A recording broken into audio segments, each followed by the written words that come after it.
क्या होगा अगर दो लोग रिलेशन में आ जाएं और दूसरे लोगों को डेट करना शुरू करें। Hi guys, welcome to my channel. आज हम देखेंगे ऐसी मूवी न्यूनेस। शुरू करने से पहले लाइक और सब्सक्राइब कर देना चैनल को। हमारी कहानी शुरू होती है मार्टिन के साथ, जो कि एक फार्मासिस्ट है।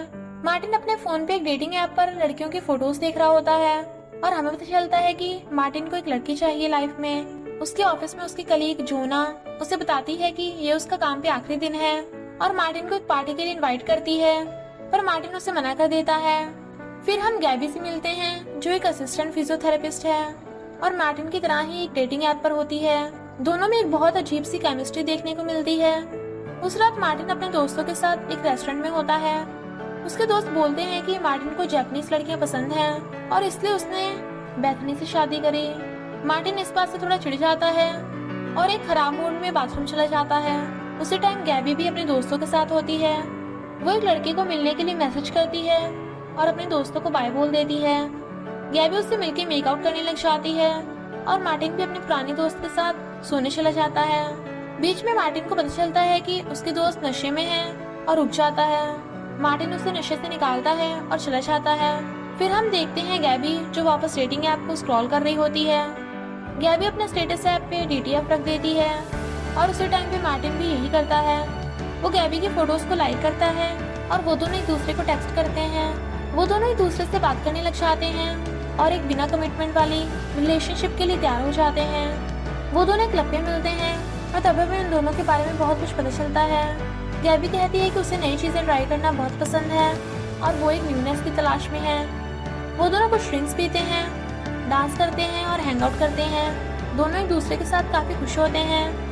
तभी मार्टिन गैबी को बताता है कि वो कुछ दिन के लिए मैरिड था। वो रात भर गलियों में घूमते हैं और सुबह मेकआउट करने के लिए मार्टिन के घर चले जाते हैं। अगले दिन मार्टिन गैबी के लिए नाश्ता बनाता है और वो दोनों डेट पर जाते हैं।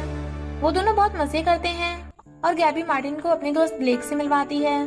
कुछ ही दिनों में वो दोनों बहुत करीब हो जाते हैं और गैबी मार्टिन के साथ रहने लग जाती है।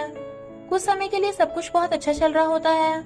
वो दोनों एक दूसरे के साथ पार्टीज पे जाते हैं, बास्केटबॉल खेलते हैं और मार्टिन गैबी को अपने दोस्तों से मिलवाता है।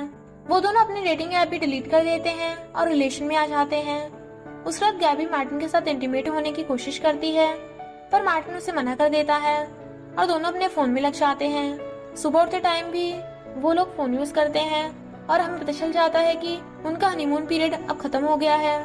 मार्टिन इस रिश्ते में जान डालने के लिए गैबी को अपने पेरेंट्स से मिलवाता है। किचन में गैबी और मार्टिन के पापा एक दूसरे से बात करने लग जाते हैं। वो गैबी को बताते हैं कि मार्टिन की माँ को भूलने की बीमारी है और उनके रिश्ते में काफी डिफिकल्टीज आती हैं। गैबी बाथरूम चली जाती है, पर रास्ते में मार्टिन और उसकी एक्स वाइफ बैठने की फोटोज देख लेती है। फिर उसे मार्टिन के बचपन की फोटोज दिखती हैं, जिसमें वो किसी लड़की के साथ है। ये सब देख के वो थोड़ा परेशान हो जाती है। उस लड़की के बारे में जानने के लिए गैबी मार्टिन से पूछती है कि अगर उसकी कोई बहन है, जिससे मार्टिन मना कर देता है। मार्टिन की माँ गैबी को बैठनी बुला देती है और उसके पापा को उन्हें याद दिलाना पड़ता है कि मार्टिन का डिवोर्स हो चुका है।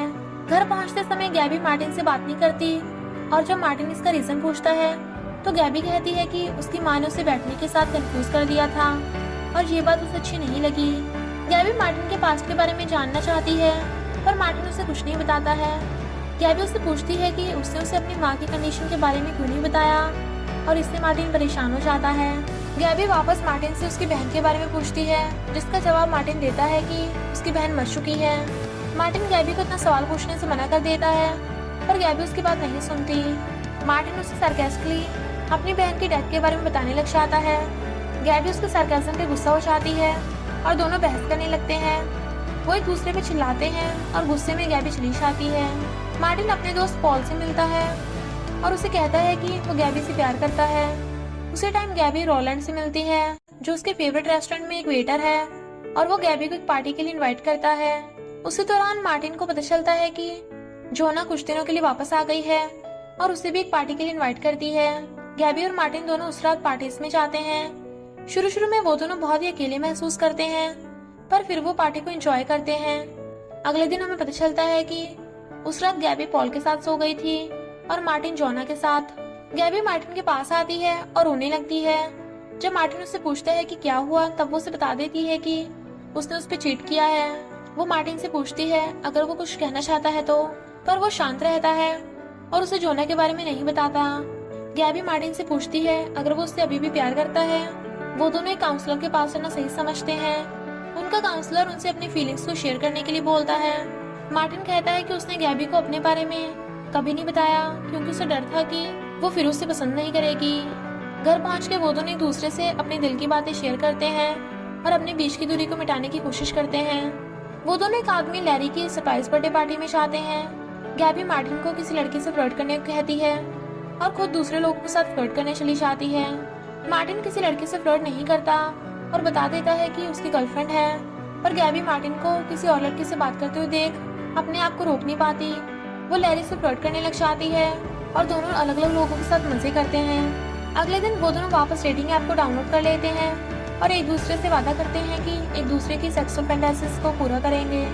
मार्टिन एक लैप डांस देता है और गैबी किसी और के साथ डेट पर जाती है। उन दोनों की वापस से एक बिना कमिटमेंट वाली रिलेशनशिप शुरू हो जाती है। मार्टिन पॉल से मिलने चाहता है और पॉल उससे पूछता है अगर गैबी को दूसरे लोगों के साथ डेट पे जाना उसे मंजूर है। मार्टिन उससे बोलता है उसे इस बात से कोई दिक्कत नहीं। दूसरी जगह गैबी लैरी से मिलने चाहती है। लैरी गैबी से पूछता है कि इस सब से मार्टिन को कोई दिक्कत तो नहीं, जिसका जवाब गैबी देती है कि वो दोनों एक ओपन रिलेशनशिप में है। लैरी उससे कहता है कि रिलेशनशिप सिर्फ एक बिजनेस डील की तरह होती है और उसे रिलेशनशिप में होने के बावजूद अकेले ही लगेगा। मार्टिन अपने घर पहुंच जाता है और बेथनी को कॉल करने की सोच ही रहा होता है जब गैबी आ जाती है। गैबी उसे अपने दिन के बारे में बताती है पर मार्टिन उससे इरिटेट हो जाता है। मार्टिन एक बार में ब्लेक से मिलने जाता है और गैबी लैरी से टेक्स्ट पे बात करने लग जाती है।